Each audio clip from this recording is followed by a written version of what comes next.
Baik, teman-teman, kita balik lagi di Learning by Prompting. Nah, untuk kesempatan kali ini, kita akan menjadi output dari video. Saya akan membagi menjadi 7 video, teman-teman, untuk Learning by Prompting kali ini. Tapi untuk materinya, kita akan fokuskan di IoT. Gitu ya. Jadi, nanti untuk output dari apa yang saya bikin, itu ada 7 video. Itu outputnya tuh kita bikin sebuah aplikasi mobile, website sederhana gitu ya, mobile sederhana yang dimana dia terintegrasi dengan IoT. Tidak lupa nanti kita akan masukkan, jadi setiap data yang dihasilkan dari IoT itu bisa ditampilkan sama si webnya, sama si mobilenya, terus juga tersimpan di database gitu. Jadi kan lengkap lah semuanya gitu ya. Nah, saya harap sih untuk setiap yang kita bikin gitu ya, itu tujuan akhirnya sih bisa buat pengembangan lebih lanjut teman-teman nanti untuk skripsi atau tugas akhir gitu ya. Itu harapan saya sampai ke sana gitu ya. Nah, mungkin di sini kita akan langsung cek di sini saya kasih judul learning by prompting ya. Jadi balik lagi kalau saya itu tidak apa ya, saya tidak anti dengan AI gitu ya. Tapi saya harap teman-teman ngerti dulu karena gini, beberapa saat gitu ya di tempat saya ngajar itu mahasiswanya protes, Pak, kata kakak saya di tempat kerjanya orang-orang pakai AI, kenapa di kelas bapak nggak boleh gitu kan ya. Nah, saya tidak pernah bilang nggak boleh kata saya, tapi kalau teman-teman sudah paham dan sudah ngerti logiknya, sudah ngerti alurnya, kayaknya untuk menggunakan AI itu untuk mendampingi kita gitu ya, itu menurut saya cukup, malah cukup mempercepat pekerjaan kita gitu. Nah, maka dari itu saya kasih judul di sini learning by prompting gitu ya. Oke. Untuk materinya sendiri, teman-teman, jadi kita akan bagi 7 video, tadi sudah saya sebutkan. Yang pertama itu ada pengantar IoT. Jadi kemungkinan kita akan menggunakan ESP32 gitu ya. Meskipun untuk pertemuan pertama ini kita rencananya menggunakan simulator, nama simulatornya Walkly. Nanti akan saya coba jelaskan gitu ya, tahap demi tahap. Nah, yang kedua itu ada IoT broker. Jadi sebenarnya sih terserah teman-teman ya, mau menggunakan Blink, mau menggunakan MQTT, banyaklah broker-broker yang tersedia sekarang gitu ya. Nah, kenapa saya menggunakan dua ini?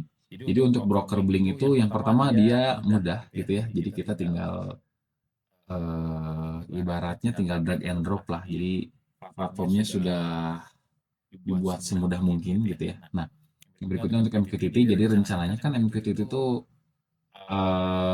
protokol mesin to mesin ya. Nah, kita akan coba menggunakan MQTT gitu ya. Terus yang ketiga, kita akan bikin API sederhana menggunakan Flask. Jadi saya harapkan teman-teman nanti mengikuti setiap arahannya ya, karena untuk bikin sebuah backend yang isinya API itu lumayan cukup tricky gitu ya. Jadi semoga teman-teman bisa mengikuti, dan yang paling penting sih setahu saya ya, kalau belajar itu yang susah tuh bukan memulai gitu, tapi istiqomah gitu. Kalau bahasa kita tuh istiqomah atau konsisten gitu ya. Jadi yang paling susah itu adalah konsisten gitu ya. Nah, yang berikutnya kalau di catatan saya itu kita koneksikan perangkat IoT dengan database gitu ya. Jadi gimana caranya setiap data yang kita dapatkan dari sensor IoT itu disimpan di database. Jelas itu menggunakan API-nya Flask gitu ya.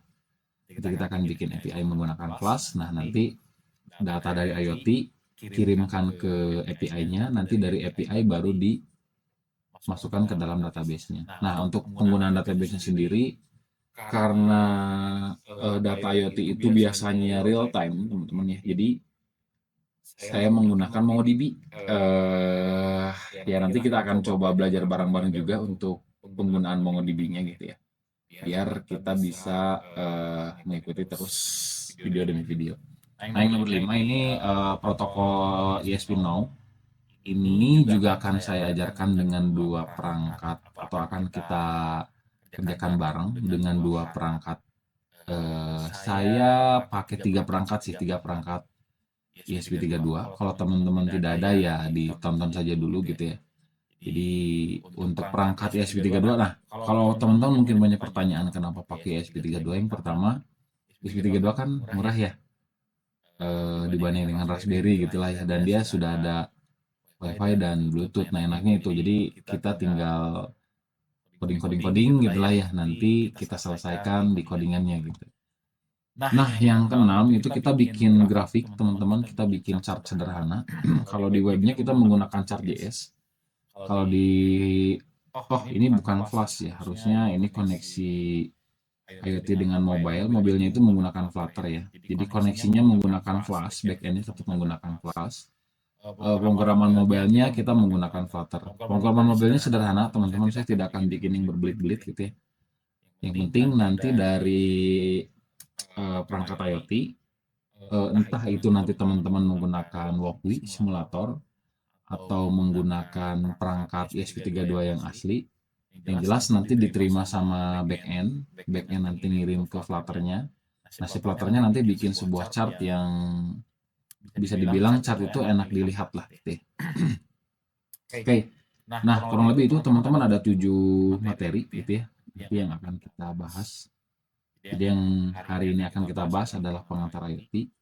Kalau saya nanti akan bikinnya per episode gitu ya. Jadi edisi IoT episode 1 itu pengantar IoT. Jadi ada 7 episode gitu ya. Oke. Nah, ini untuk pengantar IoT, teman-teman. Jadi kita akan masuk dulu ke diagram yang ada di ESP32-nya. Sebetulnya kalau teman-teman nanti menggunakan ESP32, ini diagramnya kurang lebih ada sekian gitu ya. Ada pin-pinnya. Nah, ini dimulai dari ground gitu ya, GPIO sekian, GPIO sekian, terus yang sinyal analog, yang sinyal digital, dan seterusnya.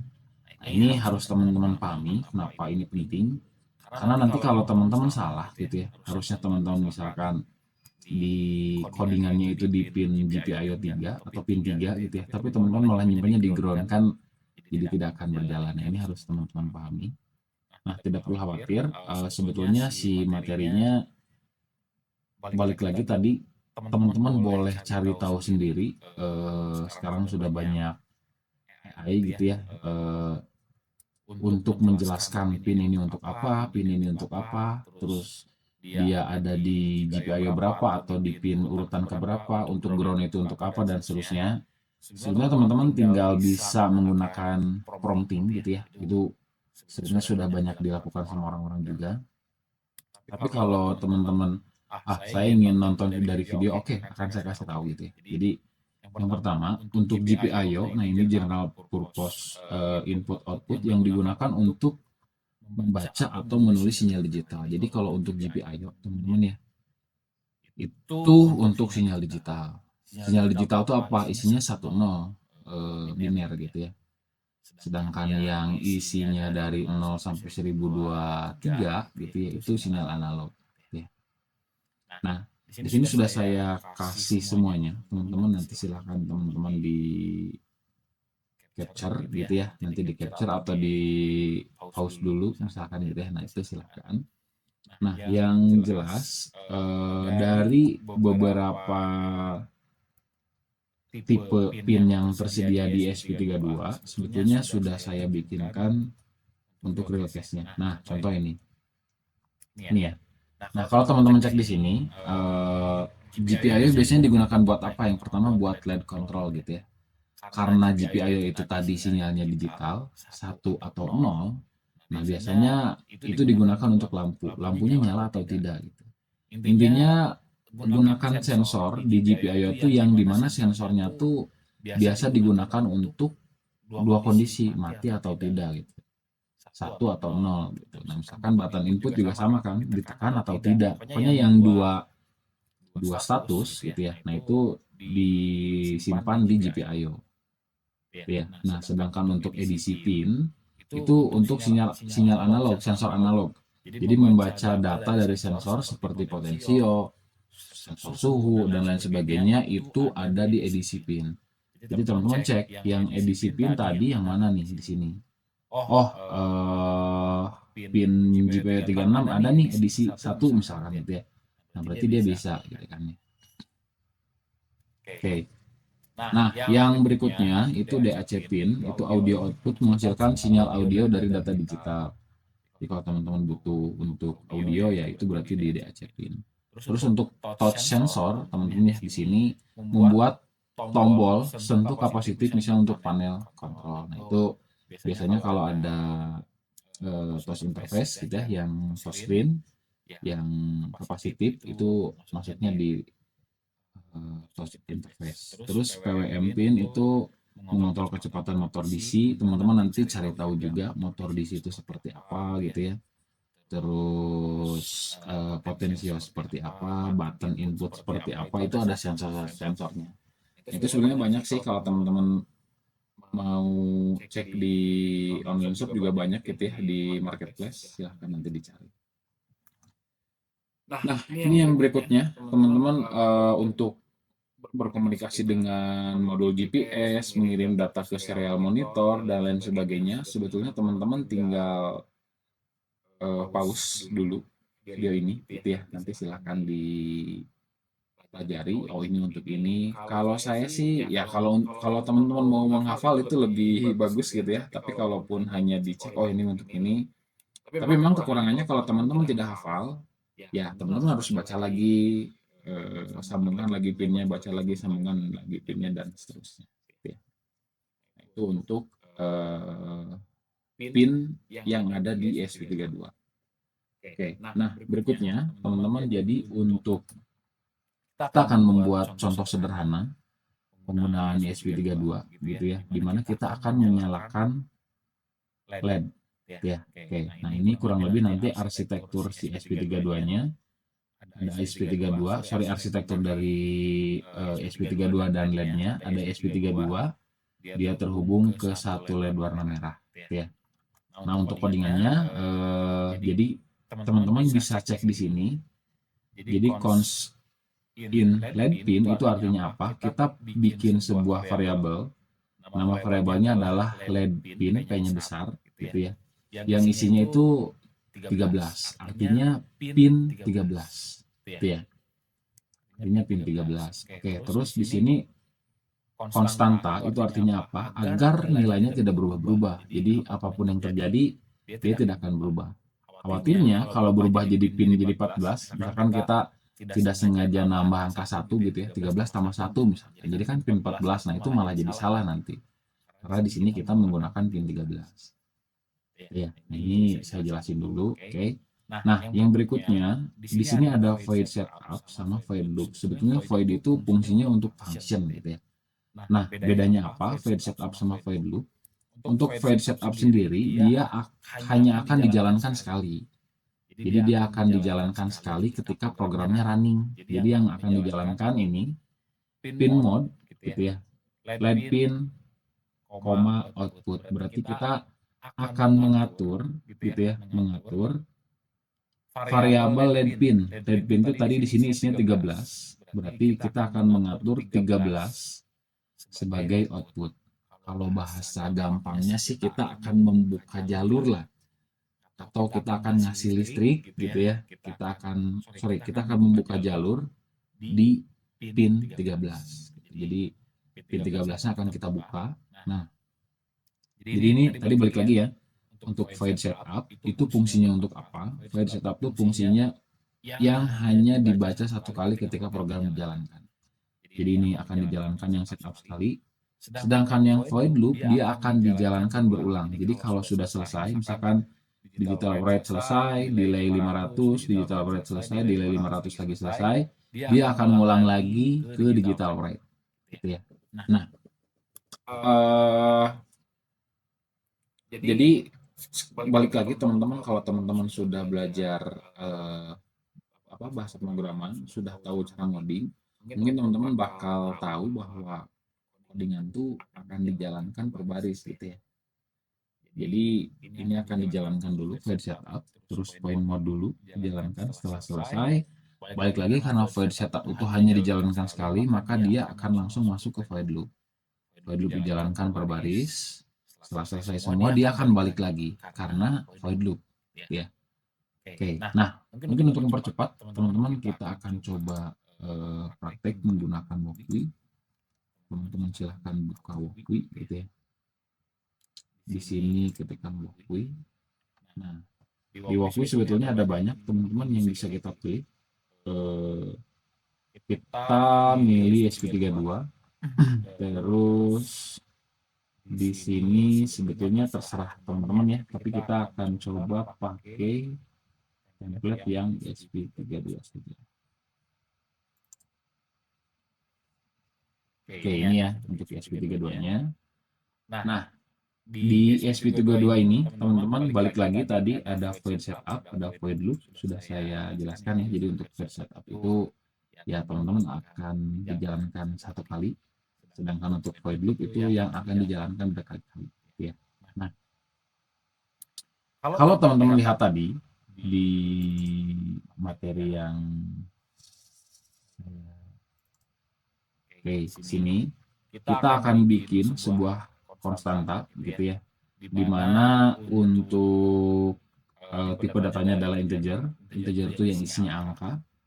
Terus untuk variabelnya namanya lead pin yang isinya itu 13 ya. Oke, kita masuk ke Walkly lagi.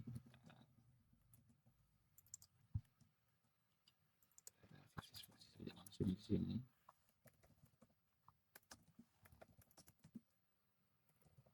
Lead pin isinya itu ya. Oke. Nah, yang berikutnya di dalam void setup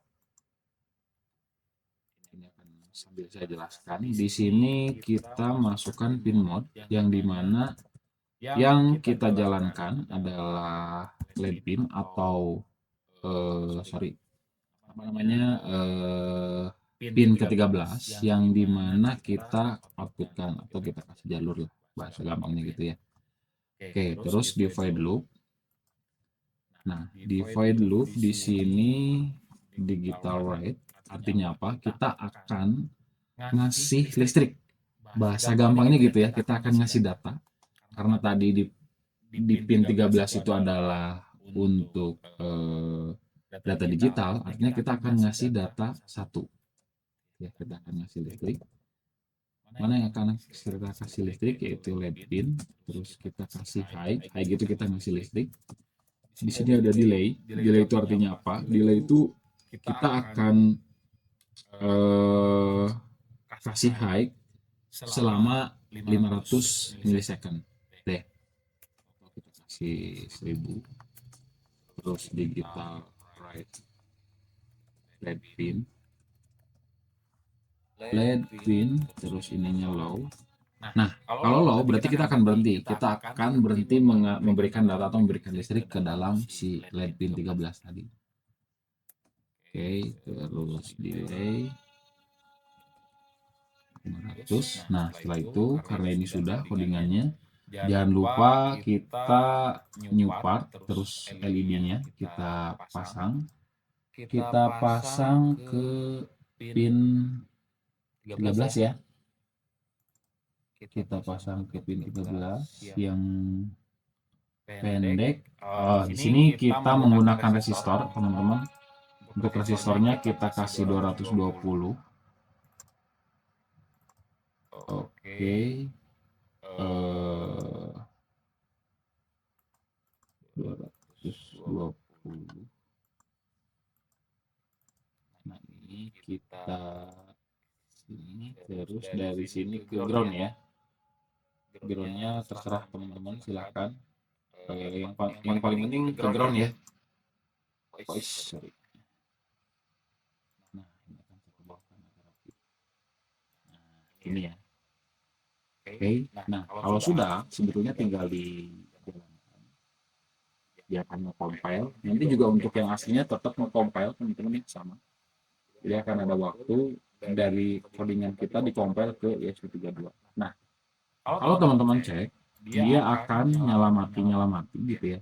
Selama, oh sorry ini saya kasih 1000 harusnya ya. Kita samakan, Oke, kita tunggu compiling sampai selesai. Nah, dia akan menyala selama 1 detik. 1 detik nyala, jadi nyala dulu, delaynya 1 detik, terus mati, delaynya juga 1 detik. Ya.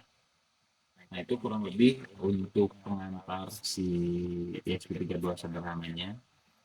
Nah, sebetulnya kita bisa explore lebih jauh, teman-teman. Misalkan teman-teman mau menambahkan lampu lagi gitu ya, misalkan LED pin sama dengan berapa, 14 gitu ya. Oke, terus kita, oh sorry, ini LED pinnya jangan boleh sama ya, variabel tuh nggak boleh sama ya. Oke, terus di sini pin mode, LED pin 1 output. Terus misalkan di sini kita ngelakuin LED pin 1, sorry ini ya. Oke, nilainya sama, misalkan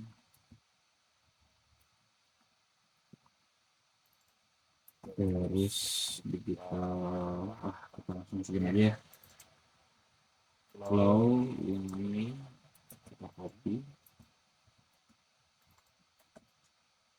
ini lebih kita save.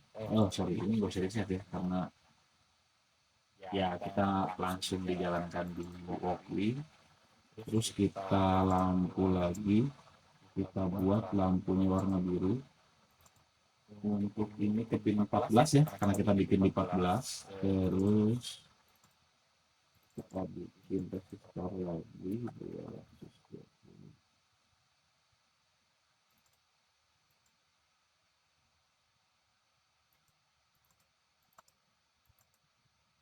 Nah, ground.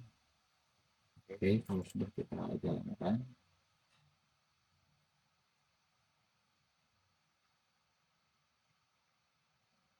nah maka dia akan menyala, teman-teman.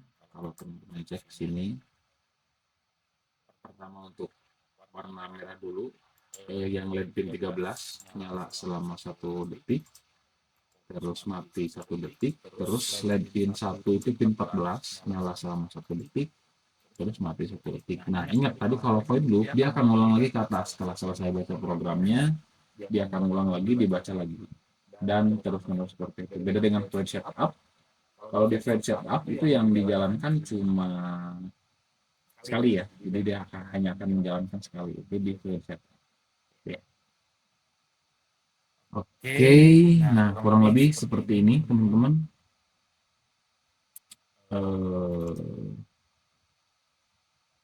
Nah kita balik lagi. Berikutnya, nah ini contoh sederhananya. Sebenarnya saya kalau di sini kita langsung masuk ke materi Espino, tapi ketika saya cek lagi, wah sepertinya untuk Espino kita masukkan di materi ketiga, teman-teman ya. Malah kelima, sorry. Malah kelima. Jadi harapan saya jangan dulu ke Espino, tapi kita belajar gaya ini dulu. Oke. Oke, teman-teman. Nah, silahkan dieksplor lebih jauh dulu untuk si LED-nya. Saya harap sih teman-teman bisa dieksplor lebih jauh, misalkan ada 10 LED gitu ya, atau ada 5 LED minimalnya, nanti silahkan. Nah, nanti di episode 1 part 2 kita akan bikin bagaimana caranya ada 5 LED gitu ya, tapi kita tidak buat satu-satu. Contoh misalkan kalau tadi kan kita bikin satu-satu gitu ya. Nah, tapi kita akan bikin bagaimana caranya agar si dalam satu kali codingan gitu ya, kita akan ngulang beberapa LED. Nah, itu nanti kita akan menggunakan perulangan. Nah, begitu juga nanti untuk part tiganya, jadi episode 1 part 3. Wah, ini jadi banyak videonya ya, tidak apa-apa lah ya. Jadi untuk episode 1 part 3 kita akan bikin percabangan. Jadi kita akan bikin if nanti kita akan ngasih satu potensio gitu ya, potentiometer. Kalau potensionya nilainya lebih dari 10, nyalakan lampu merah. Kalau kurang dari 10, nyalakan lampu biru, misalkan seperti itu. Nanti akan kita bikin nanti di video berikutnya. Oke, teman-teman, silahkan dilakukan dulu untuk materinya. Nah, nanti kita akan bikin video berikutnya. Jadi kita akan bikin bertahap gitu ya, agar teman-teman tidak kaget. Oke, oke teman-teman, mungkin itu saja yang bisa saya sampaikan. Nanti kita balik lagi di edisi IoT untuk learning by prompting. Ini nama program yang saya bikin ini learning by prompting gitu ya. Kita balik lagi nanti di learning by prompting edisi IoT episode 1 part 2. Oke, teman-teman gitu ya. Silakan.